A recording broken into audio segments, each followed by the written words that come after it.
Assalamualaikum warahmatullahi wabarakatuh. Perkenalkan, nama saya Tini Sumartini, salah satu mahasiswa PPG LPTK Universitas Pasundan. Nah, adapun maksudnya yaitu sekarang ada wawancara untuk model-model pembelajaran, di mana wawancaranya dilakukan untuk teman sejawat, khususnya untuk guru ekonomi. Di samping saya telah ada teman sejawat saya, Bapak Detian Ahmad Yani. Nah, untuk mempersingkat waktu, ada beberapa hal yang ingin saya pertanyakan tentang model-model pembelajaran yang dilakukan di sekolah kita di SMA Negeri 4 Kota Tasikmalaya. Kita langsung aja, Pak, untuk mempersingkat waktu. Yang pertama, saya ingin menanyakan kepada Bapak, apakah di sekolah sudah mengaplikasikan berbagai macam model pembelajaran di setiap kegiatan belajar mengajar? Oke, kalau untuk saya sendiri, kebetulan saya sudah menggunakan beberapa model pembelajaran di SMA Negeri 4 ini. Selanjutnya, kira-kira berapa persen guru yang sudah atau sering menggunakan berbagai macam model pembelajaran di sekolah kita? Oh, kalau mungkin untuk menghitung keseluruhan guru, itu kemungkinan nggak dominan banyak yang menggunakan model pembelajaran. Tapi kalau dilihat untuk sekarang, mungkin udah ada 30% guru yang ya 30%, yang suka menggunakan model pembelajaran karena dirasa mempermudah proses pembelajaran. 30% dari total guru ya. Iya, dari total guru. Kalau misalnya dari guru ekonomi sendiri, Kalau dari guru ekonomi, beberapa sudah mulai. Mungkin kendalanya ada yang belum, karena kendalanya persiapan. Persiapannya kan harus lumayan, lumayan panjang untuk model itu. Sama kebanyakan, banyak juga guru yang emang udah dari dulu. Jadi agak sulit gitu untuk persiapannya. Kayak gitu. yang ketiga pertanyaan selanjutnya yaitu tentang penguasaan guru-guru terhadap model-model pelajaran. Apakah penguasaannya sudah baik atau kurang atau mungkin lebih dari model-model pembelajaran? Ya, kalau untuk penguasaan model, saya rasa semua guru udah tahu tentang model pembelajaran. Ini terlihat dari pelatihan-pelatihan di IHT, kita sering mengadakan pelatihan mengenai model pembelajaran, terus dalam pembuatan administrasi juga, RPP. Hampir semua udah tahu, mungkin yang kesulitan itu mengimplementasikannya di kelas. Penerapannya mungkin Iya, penerapannya di kelas. penerapannya di kelas atau dengan materinya sendiri mungkin Pak, pengaplikasiannya antara penerapan model pembelajaran dengan materi yang akan diajarkan. Nah, kalau materi kebetulan hampir semua bisa. Bisa menggunakan model pembelajaran, tapi terkadang kita terhalang dengan situasi. Baik itu dengan anak-anak, terkadang dirasa kalau model itu kurang efektif. Terkadang, terkadang juga guru itu lebih percaya kalau beliau sendiri yang menerangkan di kelas gitu. Jadi secara center learning lebih percaya seperti itu. Terkadang masih ada yang seperti itu. Berarti berhubungan dengan siswa itu Iya, sendiri. heeh. Selanjutnya, menurut Bapak sendiri, apakah ada hubungan antara model pembelajaran dengan semangat belajar siswa dan terhadap nilai yang diperoleh oleh siswa tersebut? Amat sangat berpengaruh dan ada hubungannya kalau menurut saya. Hubungannya apa? Kalau kita menggunakan model pembelajaran, siswa itu akan lebih semangat di kelas, lebih semangat belajar karena dengan menggunakan model pembelajaran, siswa itu tidak hanya mendengarkan, tapi mereka juga ikut terlibat kan jadi student centered learning gitu. Dan itu berpengaruh juga pada nilainya. Karena kan mereka mencari sendiri, mereka menganalisis sendiri, otomatis mereka lebih paham gitu daripada mereka hanya mendengarkan dari guru. Suka ada yang miskonsepsi mungkin, Pak? Misal Bu, Miskonsepsi, salah persepsi dari apa yang kita utarakan atau yang kita jelaskan dengan apa yang mereka diskusikan misalnya. pasti ada. Pasti ada karena kita kan tahu siswa itu bermacam-macam, tidak semuanya istilahnya superior, nggak seperti itu, bermacam-macam, tapi itulah panginten fungsi kita. Fungsi kita supaya bisa apa ya menerangkan tentang bagaimana tahapan-tahapannya, menerangkan tentang beberapa pembelajarannya supaya siswa juga tidak melenceng gitu dari yang kita pelajari. Jadi tetap ada pengarahannya ya. Iya, tetap ada pengarahannya. Tadi kan menurut Bapak jelas ada hubungan yang signifikan dari model pembelajaran dengan semangat belajar terus dengan nilai yang diperoleh. Iya. Jadi kalau menurut Bapak sendiri apa sih fungsinya fungsi Fungsinya. dari model pembelajaran menurut versi Panetian. Oke. Kalau fungsi model pembelajaran yang saya rasakan di kelas, yang paling utama ya Bu, anak-anak lebih semangat belajar. Itu udah jelas. Karena mereka dilibatkan gitu. Yang kedua, sumber pembelajaran lebih bervariatif. Karena kan Ya, tidak hanya dari guru, tapi mereka yang menganalisis, mereka yang mencari sendiri, jadi lebih banyak. Yang ketiga, pengetahuan mereka lebih banyak. Dan itu akan berimbas kepada nilai mereka lebih baik juga, kayak gitu. Jadi mereka tidak cuma hanya mendengar, melihat gitu, atau tidak cuma membaca, tapi mereka benar-benar sampai menganalisis, mengevaluasi kayak gitu. berarti eksplornya lebih tinggi ya, Pak, Iya, ya, daripada hanya mendengarkan atau hanya ceramah dari pihak guru guru. saja. Iya. Terus selanjutnya, sebetulnya model pembelajaran yang bagaimana sih yang sebaiknya diterapkan di sekolah kita? Atau Nah, khususnya untuk guru ekonomi? iya, materi ekonomi saya sempat nyoba cooperative learning, discovery learning, dan juga problem based learning. Tapi yang saya rasakan paling apa ya imbasnya paling banyak ke siswa itu problem Problem. based learning. Saya pernah coba juga inquiry learning. Jadi kan berbasis masalah ya Bu ya. Kebetulan kalau ekonomi itu materinya berhubungan dengan keadaan kita sehari-hari. Jadi lebih update dengan tentang pembelajarannya, tentang masalah-masalahnya, dan anak juga lebih semangat gitu. Kalau pembelajarannya yang istilahnya terbaru lagi. Berarti lebih condong ke problem ya, Pak, ya? Iya, problem based learning. Yang selanjutnya tentang masalah tadi, balik lagi ke Iya. pengaplikasian model-model pembelajarannya, Pak. Apakah ada kendala dari pihak guru itu sendiri, khususnya untuk guru ekonomi di dalam penerapan model-model pembelajaran? Iya. Kalau model pembelajaran yang saya rasakan itu sulit di awal. Kenapa Sulit ya? sulit di awal? Kan kita kan kalau menjelaskan biasa kita tinggal menghafal materi ya udah besok tinggal kita jelaskan di kelas gitu. Kalau model kan agak ribet di persiapannya. Kita mempersiapkan langkah-langkahnya, RPP-nya. Nah, terkadang di kita itu agak kesulitan di sananya gitu, Hmm, mempersiapkannya. Jadi dianggap sulit, lebih cepat langsung menjelaskan. Nah, kebanyakan gitu kekurangannya. Jadi sulit untuk memulai lah atau mempersiapkan. Padahal kalau udah mempersiapkan, itu enak ke depannya. Bisa terus misalkan dipakai lagi atau gimana gitu. Dan kita udah tahu kerangkanya ke depannya. Jadi cepat sebetulnya kalau mau sulit di awal gitu kan. apakah sulit di awal itu karena guru tidak menguasai terhadap model-model pembelajaran atau terkendala dari fasilitas yang disediakan sekolah? Kalau fasilitas saya rasa udah cukup. Kayak proyektor kan tiap MGMP sekarang udah punya. Terus kelas cukup memadai. Ya, Ya. walaupun misalkan dianggap terlalu kecil untuk pembelajaran kelompok atau terlalu sulit lah gitu. Menurut saya fasilitas udah cukup. Tinggal tinggal kalau menurut saya tinggal persiapan dari kitanya aja gitu. Berarti persiapan atau penguasaan dari guru itu sendiri. Penguasaan bisa penguasaan ataupun misalkan bisa pakai perangkat pembelajaran. Nah, terkadang sulitnya di sana gitu. Ujung-ujungnya mempersiapkan lagi sulitnya. Persiapan. Iya, persiapan. Pernah nggak Bapak selaku guru ekonomi misalnya di rumah sudah mempersiapkan nih model pembelajaran PBL, ternyata pas masuk kelas ada kejadian atau peristiwa yang memang tidak sesuai atau ada hal yang tidak diinginkan, akhirnya dari PBL beralih misalnya ke cooperative learning. Oh, iya iya. Kalau yang saya rasakan selama saya mengejar menggunakan model pembelajaran lancar. Kenapa bisa disebut lancar? Karena saya tuh istilahnya yang paling penting itu mengondisikan anak-anaknya. Pengelolaan kelas. Pengelolaan kelas, mengkondisikan anak-anaknya, apakah anak-anaknya mau ikut instruksi kita atau misalkan kayak gitu. Nah, kalau saya untuk tiap model pembelajaran, saya siapkan instruksi dulu. Instruksi ke anak-anak supaya apa? Supaya jelas, nggak rancu bahasanya. Jadi anak-anak juga bisa langsung mengikuti gitu. Berarti yang Yang mudah saya, dicerna. ya, yang mudah dicerna sama anak.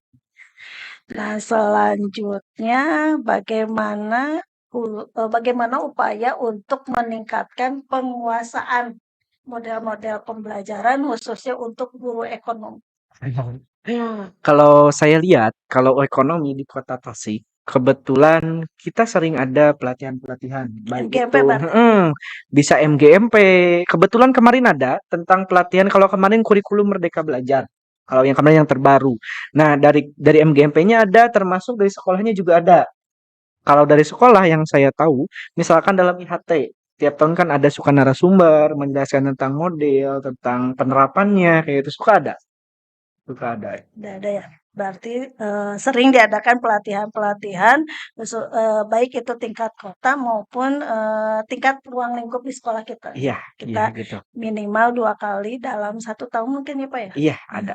selanjutnya kalau misalnya berbicara dengan model-model pembelajaran, berarti kan ada teknologi-teknologi yang digunakan untuk mendukung model pembelajaran itu. Iya, Misalnya hal yang paling mudah saja misalnya tentang penggunaan proyektor. iya. Nah, menurut Pak Deptian nih, gimana kemampuan guru dalam penguasaan teknologi, khususnya dalam teknologi pendidikan? Apalagi kemarin kalau kita ulas atau kita kilas balik, tahun kemarin kan kita kebanyakannya daring ya, Iya. karena pandemi. Nah, bagaimana sih penguasaan teknologi baik di kala pandemi maupun sekarang menuju luring? Apakah penguasaannya sudah baik atau bagaimana?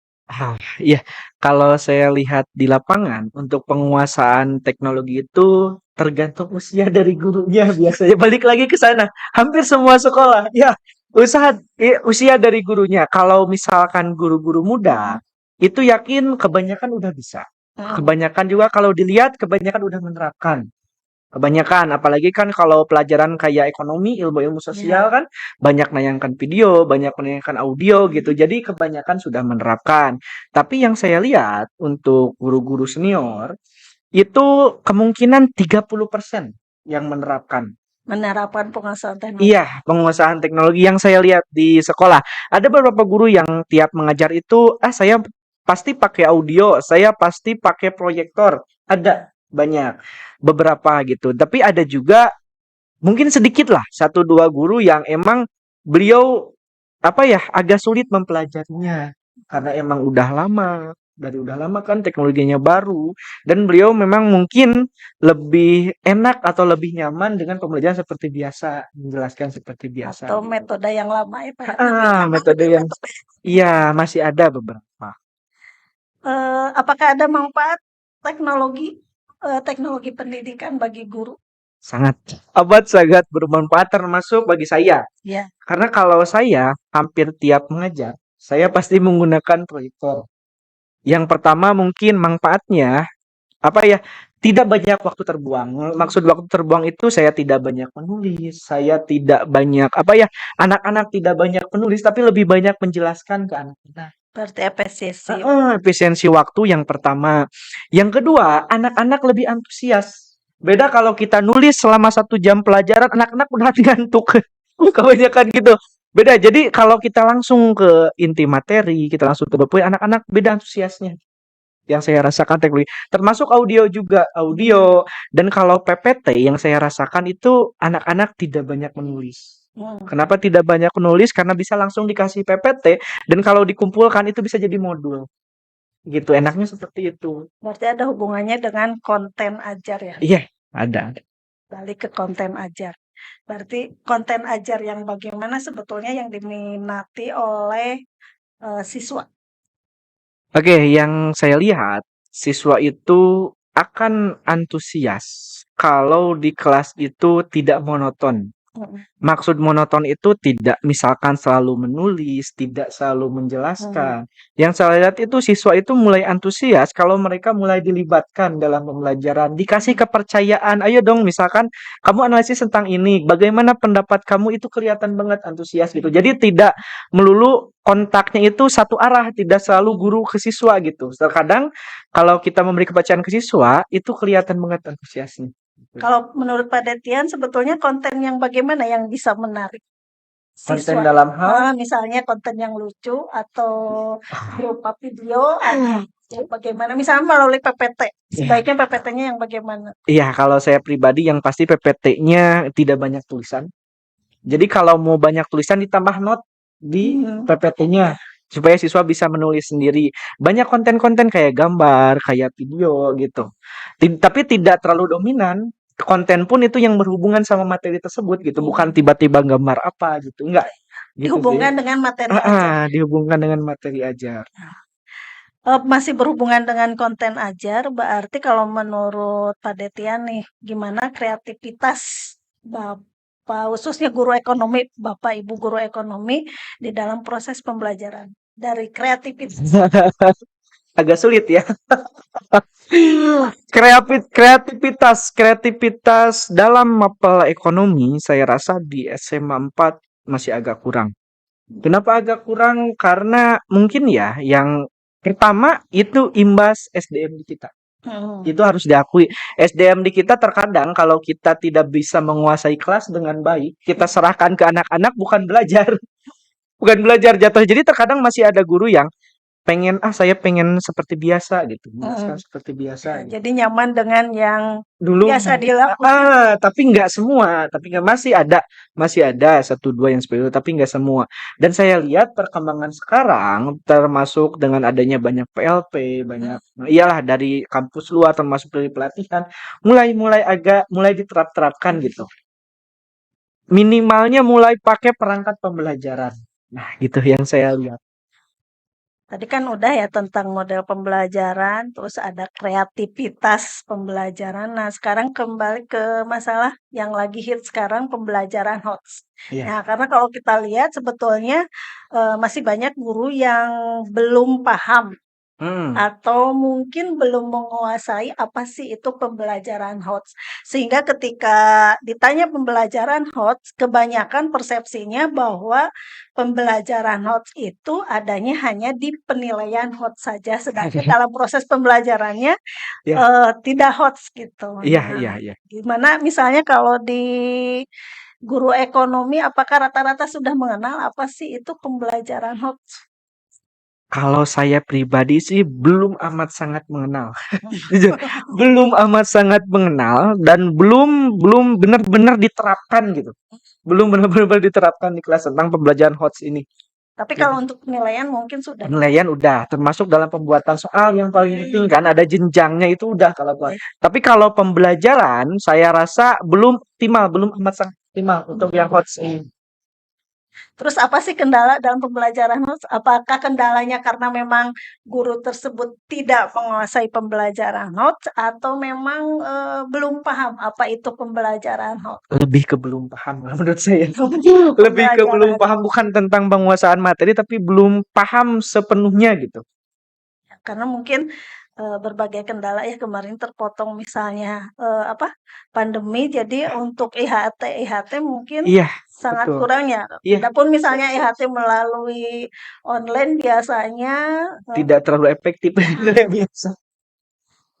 selanjutnya pernahkah ada pelatihan HOTS? Pelatihan notes pernah 1-2 kali. Satu. Jadi belum belum sesering kayak model pembelajaran gitu. Yang saya rasakan Selintas-selintas. selintas-selintas dan emang belum gimana ya? Belum benar-benar sampai ke penerapan.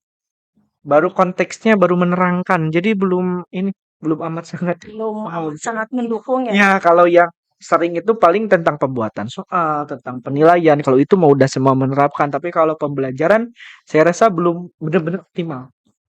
Optimal karena mungkin tadi kendala ya, karena kurang pelatihan atau Iya, kurang pemahaman, penguasaan terhadap apa sih itu pembelajaran HOT itu iya, sendiri. iya, betul. Selanjutnya ini khusus untuk penilaian Pak Detian terhadap saya. Agak sulit nilai senior. Iya, Ajar dan iya. Pertama mungkin dari kedisiplinan. Kedisiplinan jujur diacungi jempol banget. Maksud diacungi jempol itu selalu tepat waktu dalam mengajar. Misalkan jam pertama sampai jam kedua itu jarang sekali saya lihat kan misalkan telat atau keluar sebelum waktunya itu menurut saya jarang terlihat. Jadi untuk disiplin saya acungi jempol bagus. Untuk cara mengajar mungkin ada 1-2 kekurangan. ya, Pak. Bisa misalkan dari jarang menggunakan modal pembelajaran gitu. Ya, Ada ya. Iya. Jarang penggunaan model pembelajaran, yang pertama. Yang kedua mungkin kurang percaya kepada, apa ya, kurang percaya kalau pembelajaran ini dipusatkan ke siswa gitu. Karena mungkin ketakutan saat dipusatkan ke siswa, takutnya itu pembelajarannya tidak seoptimal seperti biasanya. ya, Yang saya lihat gitu, tapi efek dalam pembelajarannya menurut saya bagus. Kenapa bagus? Terlihat dari nilai anak-anak. Kemarin nilai anak-anak dalam KKM ekonomi itu meningkat gitu. Jadi saya salut kalau dalam cara mengajar gitu. Dan hasil ajar itu salut saya di sana. Mungkin saya juga masih kalah meskipun misalkan saya sering menggunakan model, iyalah sering dipusatkan ke siswa, tapi mungkin ada satu, dua, atau tiga kekurangan, jadi hasilnya terkadang di beberapa kelas ada yang kalah gitu. Dengan pembelajaran konvensional biasa. Tapi untuk hasil, jujur Bu, saya acungi jempol. Mungkin itu saya hatur nuhun perhatian atas Siap, kesempatan waktunya. siap. Assalamualaikum. Waalaikumsalam warahmatullahi wabarakatuh.